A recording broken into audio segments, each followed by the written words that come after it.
एक समय नारद जी ने संसार भ्रमण के लिए स्वर्गलोक से मृत्युलोक की यात्रा को प्राप्त किया। जब मृत्युलोक में पहुंचे तब वहां पर अनेक मनुष्यों को नाना प्रकार के श्लोकों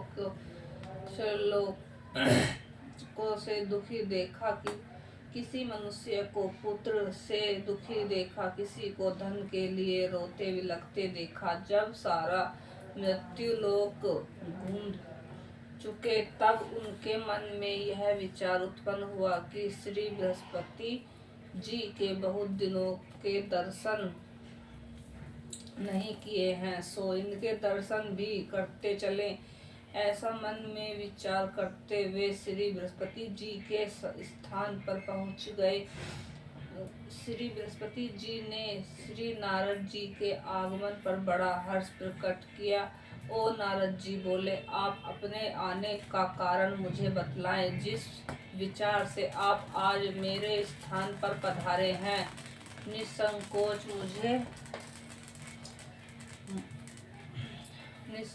मुझसे वर्णन कीजिए। तब नारद जी ने हाथ जोड़कर प्रार्थना की और कहा, महाराज, मैं इस बात को जानने के लिए आपके पास आया हूँ कि नवरात्र के दिनों में व्रत करने से किस फल की प्राप्ति होती है। इस व्रत का महर्षि में मैं आपके मुखार यानी कि मुख से विन से सुनना चाहता हूँ। तब बृहस्पति जी बोले, हे नारद, इस नवरात्र व्रत को मानने ब्रह्मा जी ने सुना था। यह नवरात्र का व्रत चैत्र शुक्ल पक्ष प्रतिपदा से अष्टमी तक और आश्विन मास से आश्विन शुक्ल पक्ष प्रतिपदा से अष्टमी तक किया जाता है। यह नवरात्र व्रत संसार की दुर्लभ से दुर्लभ वस्तु को प्राप्त करता है, जैसे पुत्र की इच्छा वाले को पुत्र, धन के इच्छुक को धन, विद्या के चाहने वाले को विद्या, सुख चाहने वाले को सुख प्रदान करने वाला है। इस व्रत के करने से रोगी रोग मुक्त हो जाता है, कारोबार में बंदी प्राप्त कारोबार से मुक्ति हो जाती है, इसकी सारी विपत्तियां दूर हो जाती हैं और वह सुख पूर्वक जीवन व्यतीत करने लगता है।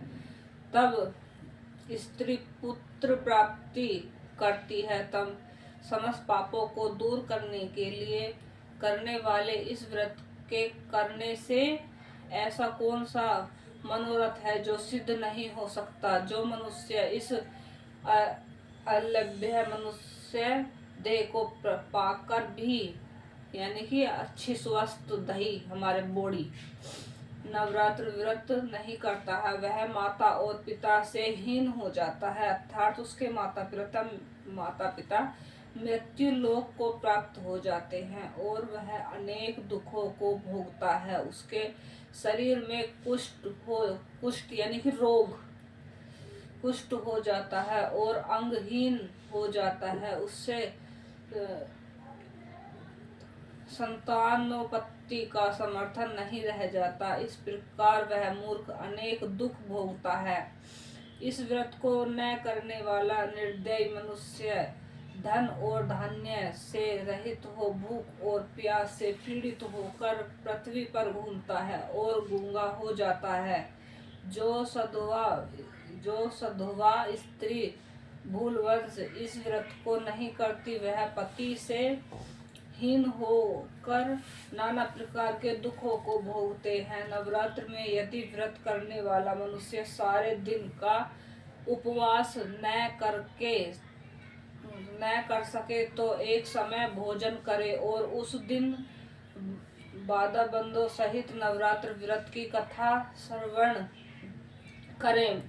ब्रह्मा जी बोले, हे बृहस्पति जी, जिसने पहले इस महाव्रत को किया था उसका पवित्र मनोहर इतिहास मैं तुम्हें सुनाता हूँ, सावधान होकर सुनो। इस प्रकार बृहस्पति जी का ब्रह्मा जी का वचन सुनकर बृहस्पति जी बोले, बोले, हे ब्रह्मा जी, मनुष्यों का कल्याण करने वाले इस व्रत के इतिहास को कहो। मैं सावधान होकर सुन रहा हूँ। आप शरण आए हुए मुझ पर कृपा करो। ब्रह्मा जी बोले, पीठत नाम के मनोहर नगर में अनाथ नाम का एक ब्राह्मण रहता था। वह भगवती दुर्गा का भक्त था। उसके संपूर्ण सद्गुणों से युक्त मानो ब्रह्मा की सबसे पहली रचना हो, ऐसी यथार्थ गुण वाली समृद्धि नाम की एक अत्यंत सुंदर पुत्री पैदा हुई थी। वह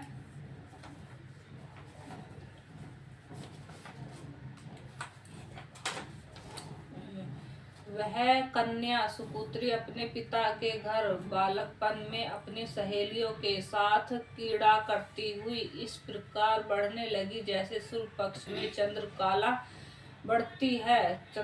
बढ़ती है। उसके पिता प्रतिदिन जब दुर्गा जी की पूजा और होम किया करते थे, उस समय वह भी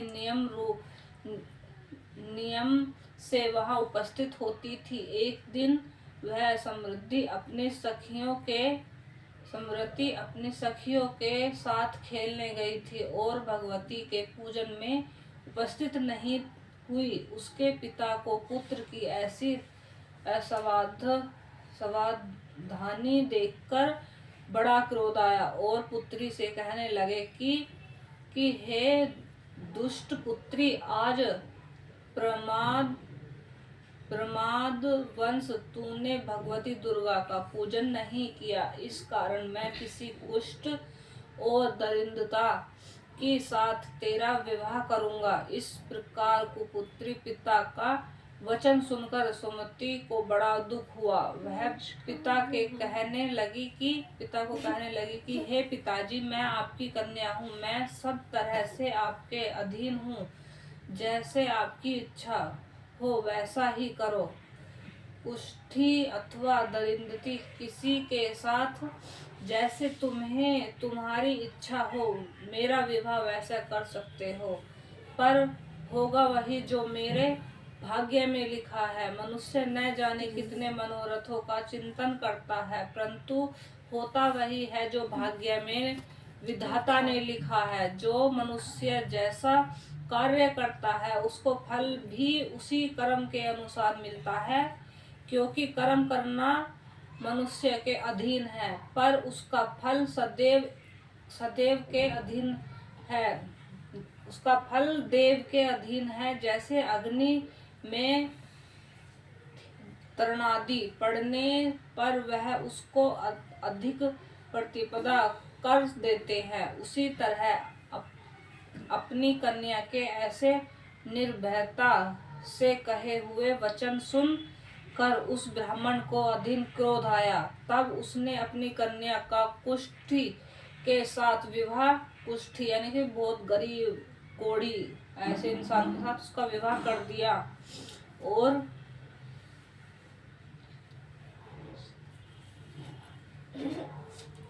हाथ में पकड़ कर ले, साफ नारी में भी माता को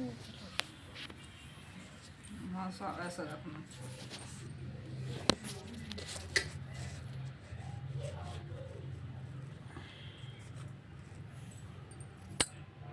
मुझे ऐसा पिता मिला। इस तरह अपने दुख का विचार करती हुई वह समृद्धि अपने पति के साथ वन में चली गई और भयावने कुष्ठ कष्ट युक्त उस स्थान पर उन्होंने वह रात बड़े कष्ट के साथ व्यतीत की। उस गरीब बालिका की ऐसी दशा देखकर भगवती दुर्गा पूर्व जन्म के पुण्य के प्रभाव से प्रकट होकर समृद्धि से कहने लगी, हे दीन ब्रह्मणी, मैं तुझ पर प्रसन्न हूँ। तुम जो चाहो वरदान मांग सकती हो। मैं प्रसन्न होकर मनवांछित फल तुम्हें देने वाली हूँ। इस प्रकार भगवती दुर्गा का वचन सुनकर ब्रह्मणी कहने लगी कि आप कौन हैं जो मुझ पर प्रसन्न हुई हो वह सब मुझसे कहो, और मैं अपने कृपा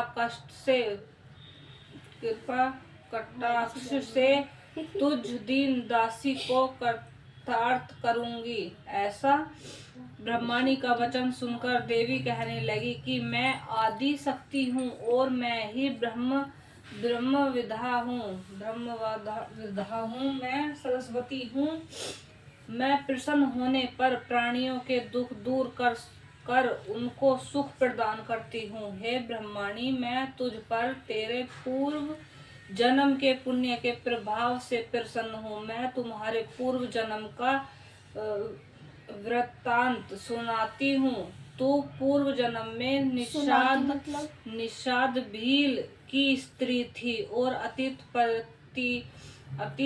प्रतिव्रता थी। एक दिन तेरे पति निषाद ने चोरी करने के कारण तुम दोनों को सिपाहियों ने पकड़ लिया और ले जाकर कारागार में बंद कर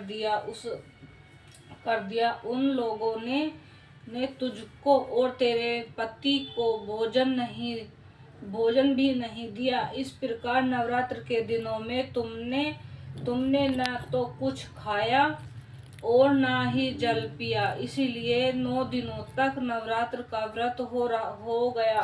हे ब्रह्माणी, उन दिनों में व्रत हुआ, उस व्रत के प्रभाव से प्रसन्न होकर मैं तुम्हें मनवांछित वर दे रही हूँ।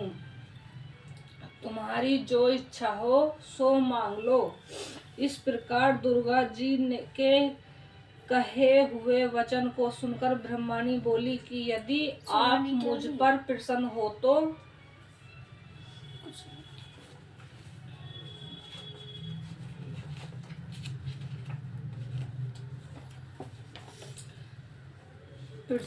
तो हे माता दुर्गे, मैं आपको प्रणाम करती हूँ। कृपा कर मेरे पति के कुष्ठ रोग को दूर करो। देवी कहने लगी कि उन दिनों जो व्रत किया था, उस व्रत के एक दिन का पुण्य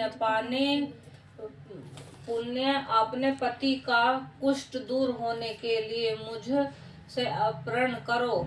उसके प्रभाव से तेरा पति कुष्ठ से रहित हो स्वर्ण मतलब सही दृश्य कांति युक्त शरीर वाला हो जाएगा। ब्रह्मा जी बोले कि इस प्रकार देवी के वचन सुनकर वह ब्रह्माणी प्रसन्न हुई और पति को निरोग करने की इच्छा से ठीक है ऐसे बोली। तब उसके पति का शरीर भगवती दुर्गा की कृपा से कुष्ठ रहित होकर अति कांतिक युक्त हो गया, जिसकी कांतिक के सामने चंद्रमा की कांति भी क्षीण हो गई। वह ब्रह्म मतलब वो है ना बहुत सुंदर हो गया वह।